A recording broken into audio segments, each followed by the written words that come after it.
আলাইকুম। আজকে আসলে এগুলো হয়েছে যে ডুগি হই আমরা সিলেটি মাইশা আর বইয়ের বাসায় হয় ডাটা। আমরা কি ডুগি হই আজকে ডুগি দিয়া আর ডুগি দিয়ে এই যে আমি মাগুর মাছ দিয়ে ডুগি দিয়ে রান্না করবো। দেখি খাইতে একটু স্বাদ লাগেনি। অলরেডি পেঁয়াজ আর লবণ দিয়ে আমি কোনটারে পালা করে এখন ফ্রিজও পেঁয়াজ থাকলে ব্লেন্ডার করা ভিতরে পালা করে ইয়ে করতে হয়,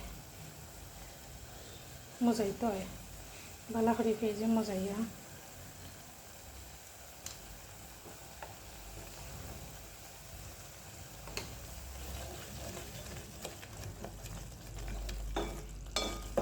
বোনা বোনা করবো আসলে আমি জল দিতাম না, জল কম দেব, শুরু কম দেব।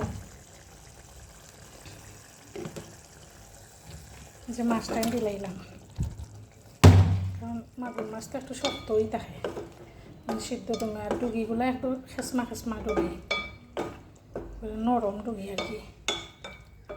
ভিতরে পরে দিব মাছ আগে পালা করে ইয়ে আর হোক। ভালো থাকো, আমার ভিডিও দেখবা, সাবস্ক্রাইব করবা আমার চ্যানেলও। আসসালামু আলাইকুম।